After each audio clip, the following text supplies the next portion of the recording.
Welcome to Moral Mondays. I very much appreciate you being here. I'm Connie Ryan. I'm the Executive Director of Interfaith Alliance of Iowa, one of the organizing sponsors of Moral Mondays, and glad to have representation from a lot of the different organizations that are on the Moral Mondays list as well, and a number of legislators in the room too, so that's great.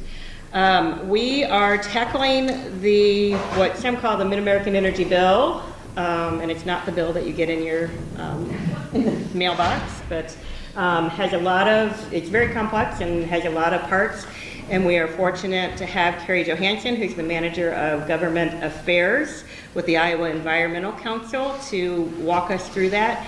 And then also Representative Joel Olson, who is going to help us as well with understanding the legislation. So I'm going to turn it over to Carrie. Thank you. Thank you. Thank you so much for having me speak today and for taking up this topic of this bill. Utility regulation isn't necessarily the kind of thing that we always think about from a moral standpoint, I think, but there are a lot of things in this bill that really, I think, resonate when you're thinking about people who have low incomes, folks who rely on low utility rates here in the state. This bill puts a lot of those things at risk. So in the state of Iowa, our law says that the utilities are monopolies. You don't have a choice for who you go to get your energy. If your rates go up, you have to deal with that the best way you can. This bill sets up a lot of different, it has a lot of different provisions that take risk and shift it onto the customer, reduce oversight of the utilities board, and take those regulated monopolies, roll back some of that regulation, and just make the customer more at risk for higher rates. In particular, there are provisions in this bill related to Iowa's leading energy efficiency programs. Energy efficiency has been something we've been doing in Iowa since 1990. It's saved us billions of dollars over that time period. When we do energy efficiency, we don't have to build new power plants. And so energy efficiency is the cheapest way to meet our resource needs. When we do energy efficiency, we avoid those additional, more expensive resources. Even since just 2009, we've avoided building 2.5 power plants in Iowa by doing energy efficiency. And those numbers are drawn from the utilities' own reports that they make to the utilities board. So the utilities know that these programs work and that they've been successful. So that's one benefit, is it keeps rates low for everybody. The other benefit is that individual homeowners can obviously take advantage of these programs, and businesses can as well, to weatherize their homes, do things like put in insulation, upgrade windows, and get appliance rebates so that they would be upgrading to more efficient appliances. And this bill puts all of those things at risk. The bill that came over that was passed by the Senate included a provision that would have allowed anybody to opt out of the program. The House Commerce Committee did away with that, the opt-out option, but it puts a really hard cap of 2% for what electric utilities can assess for energy efficiency. That would have the impact, we're still looking at the numbers, but it would be at least a 60% cut to energy efficiency programs, and probably much more than that. But like I said, we're still looking at the numbers on that. There are also some changes to a few really technical, called cost effectiveness tests in the bill that would have the impact of, there's a cost effectiveness test called the total resource cost test, and changing to that cost test would eliminate things like insulation and energy audits from eligibility for these programs. And the other part of the energy efficiency programs that it's important to mention are that about half of our funding for weatherization, low-income weatherization in the state, comes from these programs. There's no state funding provided for that. It's federal money, and then half comes from the utilities. And so If we chop that energy efficiency funding, that weatherization funding is definitely going to be at risk as well. Another program that's funded through this that is tree planting programs, and those are things that benefit folks all over the state as well, and save energy and really benefit our communities. So all of those things, as we're looking at these changes, we're looking at risking, those specific things. But it's important to note, and I sort of mentioned this at the beginning, that this bill has a lot of different sections, and each section does something a little bit different that, from an analysis of customer groups up and down the scale, from the most low-income customer to the biggest energy users in the state, people are not happy with the risk that this is putting on customers and the risks for increased prices in the state. Iowa has the third lowest energy prices in the nation.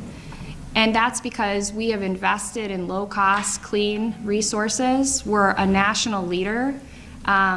The governor's energy plan that she headed up as lieutenant governor a couple of years ago had energy efficiency and clean energy really as pillars of that plan. So what the legislature is putting forward right now is not consistent with that vision for continued low-cost, clean energy leadership in Iowa.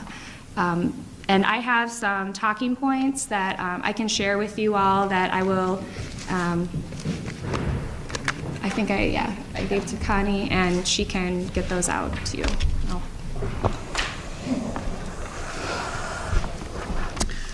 Gary, from a budgeting point of view, you're in the manager of government affairs in the Iowa Environmental Council. Because of the recent budgeting that's been going on, what is the state of your staffing in that office? Oh, so the Iowa Environmental Council is a nonprofit organization. Yeah. Yeah.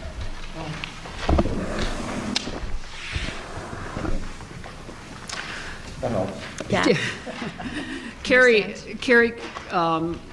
has a wealth of background in energy regulation, and so she knows detail on this inside and upside down. She would not tell you that probably, but she is extremely knowledgeable about this background. I will tell you that it's probably the bill that we have gotten darn close to as many emails on this session as just about any other bill that we have out there. And when Carrie said that there are several sections in this bill and they all deal with a little different angle and a little different clientele, she's absolutely right. And we'll hear from somebody that doesn't like this section, and then pretty soon somebody will come along and say, oh, but I like that section. And so we have gotten tons of email, but by and large, they have been from people that are concerned about the changes to the energy efficiency program, overwhelmingly so. And I think what's sort of not realized in this, because the energy efficiency piece stands out so much and the rest of it gets so technical, is the fact that we are dealing with a monopoly industry, and they have several sections in this bill that walk away from oversight by the Utilities Board, and just in subtle ways are kind of chiseling their way out of oversight by the board of any regulatory structure whatsoever.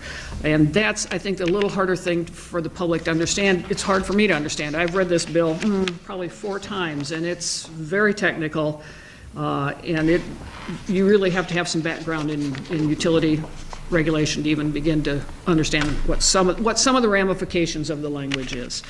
The bill has come through the Senate. They amended it over there, took out some of the most egregious language that was in there on solar and solar tax credits. Came over to the House. It has come through the House Commerce Committee now, and last week when it came through Commerce, they amended it, as Carrie mentioned, to take out some of the bad language on energy efficiency programs, although they amended into it language that in essence, if you really start putting pencil to paper, does cut the energy efficiency programs overall by at least the 60% and most likely more than that. So we've still got huge energy efficiency programs and funding problems within this bill, and not to mention several sections that let the energy companies have less oversight by the board. So it's still out there alive, and it's still not a good bill. And you want to open it to questions? Yeah. It seems like I learned somewhere that one of the few ways utility companies can make energy is by actually building new energy Plants. generating plants. So I'm wondering if that's part of the picture here, because can't they charge us ahead of that in anticipation of how much it's going to cost? And I'm just asking about Go ahead. that. Yeah. Yeah, so utility companies, you're correct, they make money when they build generation. There's a process in Iowa called advanced rate making where they go into the board and they get pre-approval to build new generation capacity. They earn typically about a 10% rate of return on that capacity when they build it, and so that's their income stream. So they prefer to build generation. When they do energy efficiency, they don't earn that rate of return. And that's one of the reasons it's cheaper for customers. One of the reasons why they would tend to prefer to build generation. It's their business model. That's right. I'm going to stop us for a moment on questions and introduce Representative John Forbes, who is also one of the lead Democrats working on this bill, and so we're going to bring him into the conversation. I know you didn't have the ability to hear what was said before, but I don't know if there's anything that you want to add before we go back to questions, or if you want to just do questions. Well, I'm a strong believer in conservation. I practice it within my business. I have a business in Urbandale that has 90 solar panels on the roof, so I generate about 80 to 90% of my electrical needs over the 12-month period. So, and just recently purchased an all-electric car, so I can now bring my car to my pharmacy in Urbandale and charge it with my solar panels. So about as green as you can get. But anyways, the bill that I'm on the subcommittee on the bill, and have some very serious concerns about this legislation for the future of the state of Iowa, especially energy efficiency programs, as you probably already touched on. But I think it'll take, from what I've seen, about $100 million a year out of the Iowans that they can use to promote and winterize their homes to make them more energy efficient. And it's shown every $1 spent is about a $2 to $3 return on investment. And so as a business person, I always look for a return on investment when I make decisions in my business, and this is a no-brainer. So hopefully we can come together on some sensible pieces of this bill that will work better for all Iowans and not put us back 10 or 20 years from where we were. Iowa's always looked on as an energy leader in this country, and with bills like this, it's going to drop us way back in the pack. So with that, I'll let you guys ask questions or comment. Last question. In talking to legislators that seem to be pushing this bill and really are saying that it's a hidden tax. In other words, energy efficiency programs are a tax that we shouldn't be levying on consumers. How do we answer that? What's the correct answer to that? I don't think it's an investment in the future. I don't think it's a tax, Rick. You've heard that from. Oh, yeah. I mean, the bills that you get today, they say, you can range anywhere from 4 to 6% of your bill would go towards energy efficiency programs here in the state. Now, some people, I've heard, they don't utilize that money. I have personally, through my home and through my business, but some people just don't. It's like insurance. You hope you never have to use insurance, but some people do.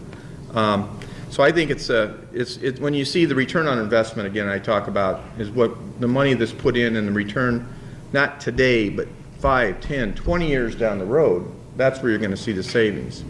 And that's where everybody here in this building they look what it costs today, and they don't look at the long-range benefits that we're going to get, whether in this program here or other things we do down here at the Capitol. It's kind of like I also serve on human resources budget, and if we invest money up front in programs to keep people healthier, we're going to save the system a lot of money down the road.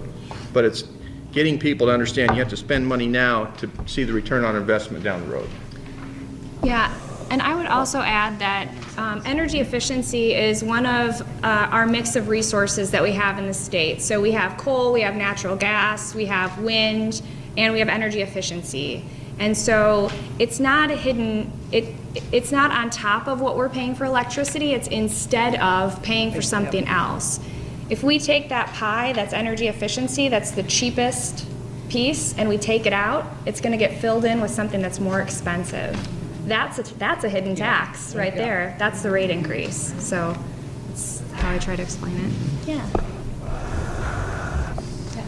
So besides that particular talking point, like, you know, Iowans are overtaxed, so let's not do that. Who's behind this? Energy companies, this is their lobby, and they've got the ear of the people who support this? Is there a broad base outside that?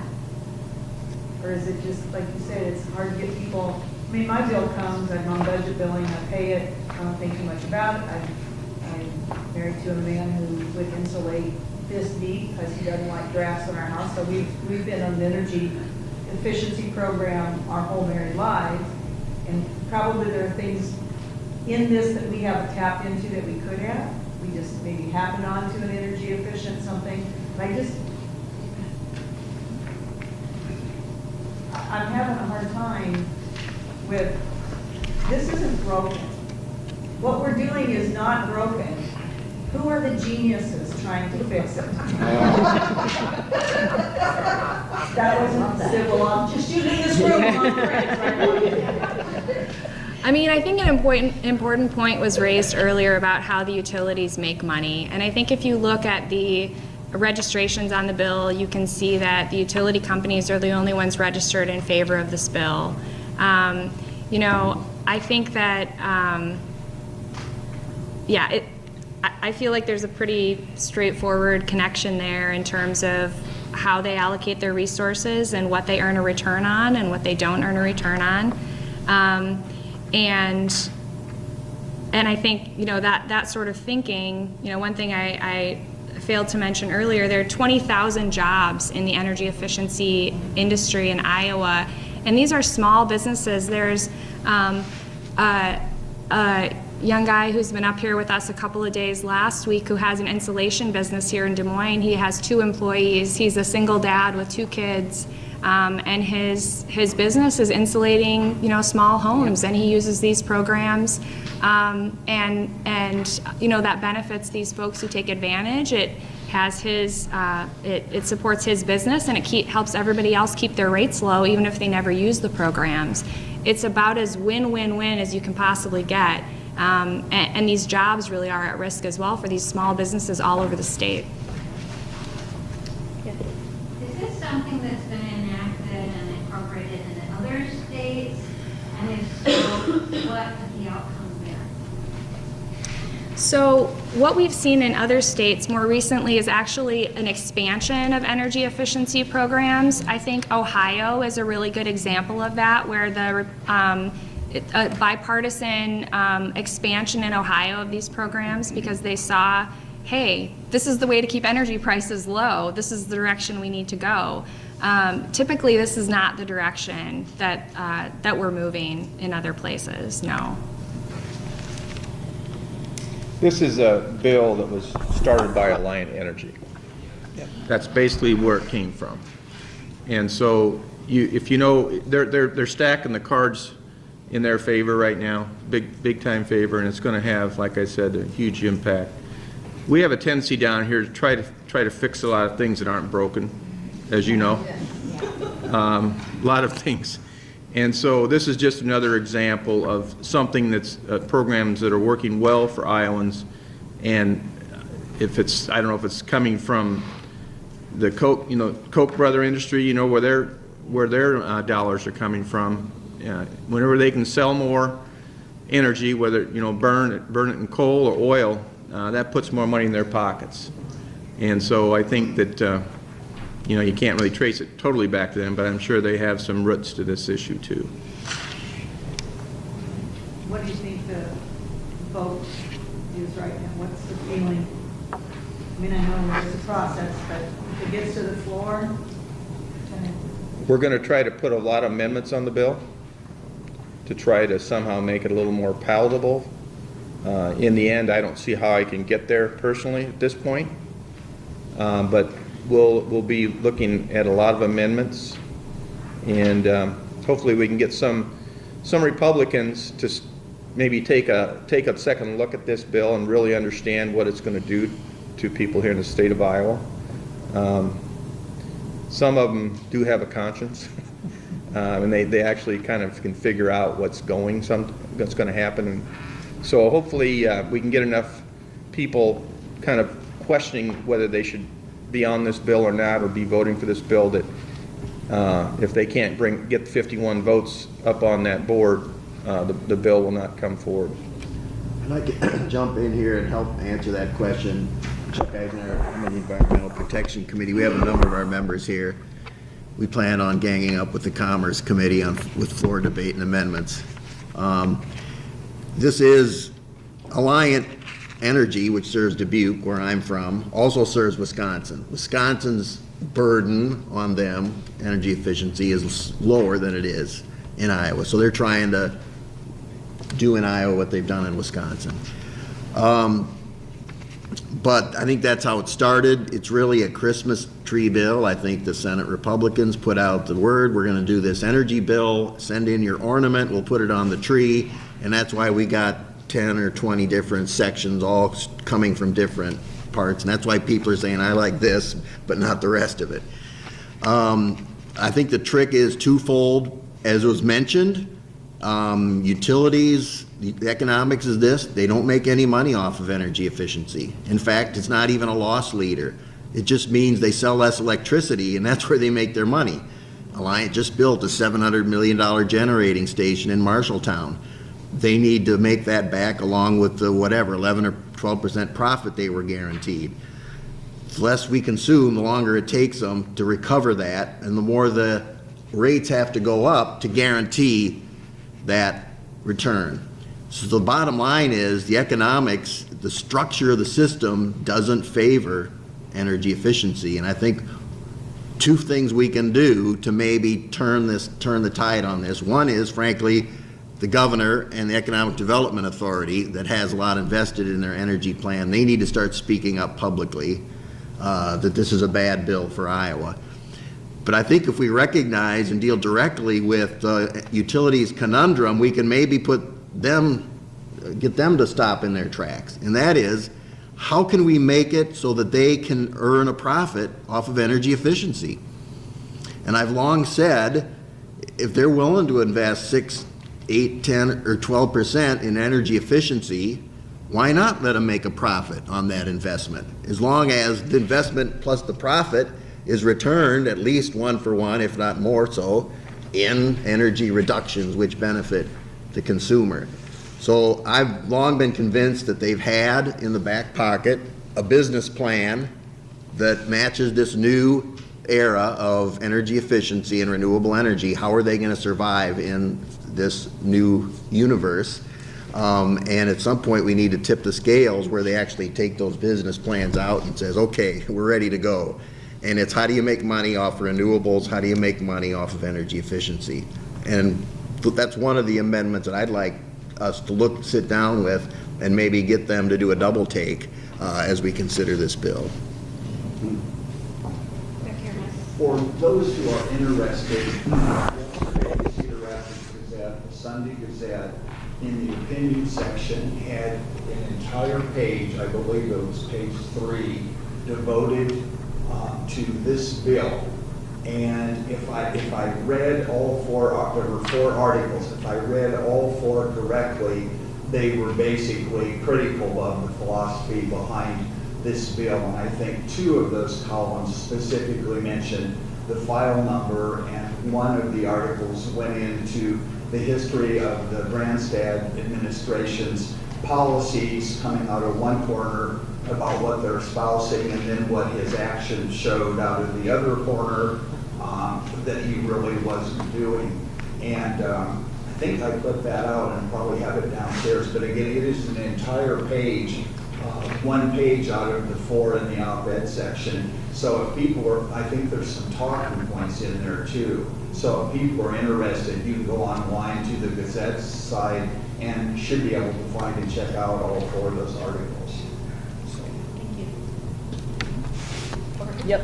Did you say Sunday's paper yesterday? yes, yesterday's Study Gazette. Okay, Uh-huh. thanks. Is there any provision in this bill or any other bill that requires utility companies to try to protect their computerized programs from hacking?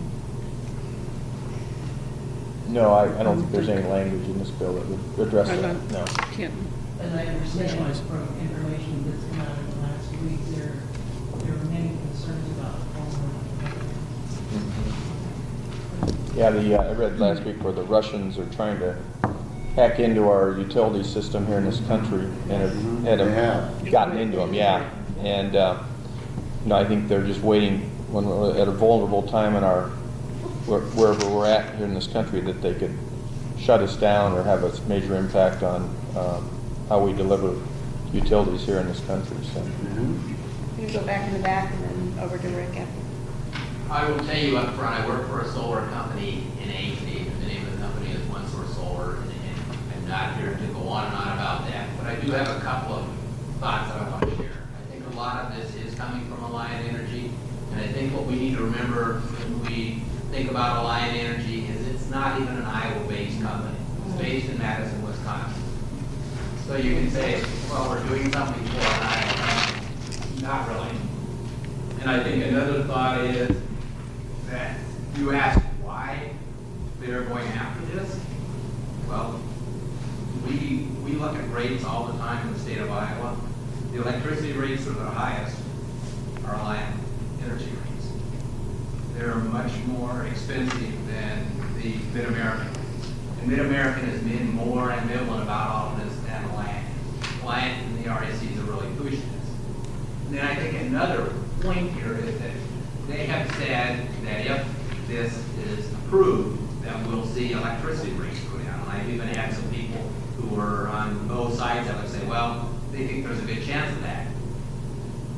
But I can't imagine that if this is approved, that we'll actually see Alliant and Mid-American and the RECs reduce their rates. Because rates in Iowa, or rates nationally, electricity rates tend to go up 3.2 to 3.42% a year. And we've seen some really big Alliant increases lately, and we've also seen Mid-American rates increase. So you ask, why is this happening? Well, I think it is kind of it's a Christmas present for them. It's a way to ensure continued profits. Rick? Yes, we kind of focused on energy efficiency. I know we took part of the solar thing out, but is there still harmful elements to either solar or wind in this bill? Yes. And what are they? Well, the amendment that was put on last week, the last paragraph of that amendment, if you read into that language closely, you can see where they could come back and tack fees onto solar. It's not spelled out specifically, but if you read into the language, I think there's a way they can do that. And that's a concern to me. Sure, for transmission. Yeah. Representative Forbes also, you did a great job asking, during the committee meeting about whether they would consider bringing back some of the discrimination provisions that were over in the Senate, and Representative Carlson said, "Stay tuned." Yeah, he hedged on that question. So I think we could see something coming back possibly. I can't guarantee, being in the minority, we just try to get as much information as we can from the members of our other party, but again, they don't show their cards very often to us, unfortunately, until right at the end, and then, surprise, and that, as you can see, that happens quite often down here. Other questions or comments? Yes? Well, going back to that, keep in mind, all solar and wind energy customers are paying the service charge right now. So they're paying 25 to 35 to perhaps more than that, just for using the grid. And people, and the utilities can say, oh, you're not paying anything, you're freeloaders. That's not true. Even if they are providing 100% of their own energy, or the equivalent of that, they're paying for it through that service charge, through that line or grid charge. And what they could do is they could potentially raise that from $25 or $35 a month to $50 or $100 a month. Well, if you start going out and charging solar customers or wind customers $80 or $100 a month, you won't see any solar sales. You won't see any wind energy sales. It'll squash it, which was, I'm sure, their purpose in the first place. Any closing comments that you all want to add?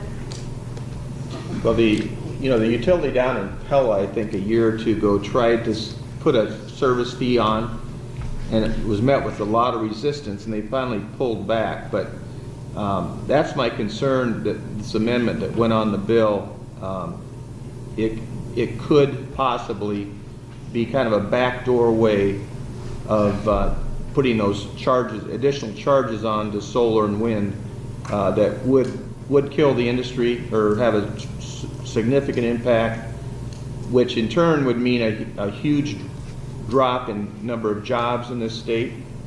So I think it is a possibility. Yeah, go ahead. Just one more comment. One of the things I've seen written about concerning this bill is that the energy efficiency rebates that are given to customers when they buy new appliances is necessary because of all appliances now. Well, the thing is, appliances haven't gone down in price like some other things. And also, they have shorter lifespan. I mean, buy a Maytag, it lasts 25, 30 years. Now you're told that a washing machine may last 6 or 8 years. So I think when it comes down to just the everyday person who's out shopping for an appliance they absolutely have to have, that these things are really taken into consideration. Yep. And I had a staff person last week, did a quick little Googling around and did find somebody selling a refrigerator that was not energy efficient, new refrigerator. So it's, if they say there aren't any, that's not true, because there are appliances being out there, being sold. Yeah, last year, we did some work on our kitchen and new refrigerator, and I had probably a 15-year-old refrigerator that I got rid of, and they paid me $50, and they came and took it away. Yeah.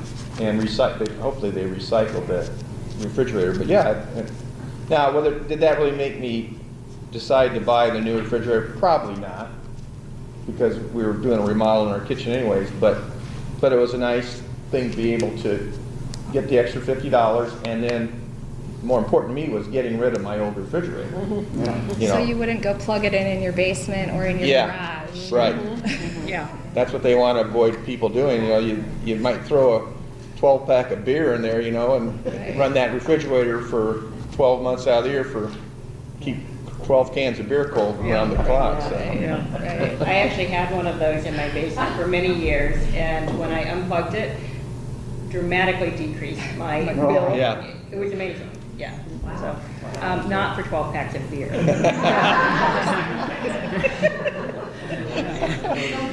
I know. Keep- All right. As Keep far as the- strategy, Go ahead. sorry. I was going to say, keep the pressure Yeah. on.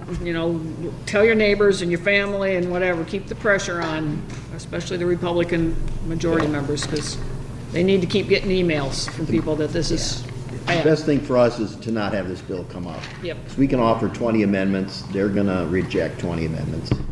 Probably 19 of them will be ruled not germane. Focus your contacts on Representative Carlson and Representative County, and suggest that their constituents may have some real problems with them if they let the bill go forward.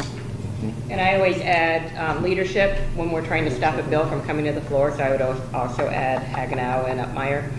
Just always a good plan to put those in the mix as well, so. Okay, one last comment? We also need to keep the pressure on them to sustain the state of Iowa tax credit for solar. It's $5 million, it was $3.5 million, and it's been increased to $5 million, and now there's discussion about phasing it out, and we need to hang in there, and we need to say this is important to Iowa. $166 million has been invested in solar in the last few years. Let's sustain something that's going really, really well. All right, help me to thank our speakers today.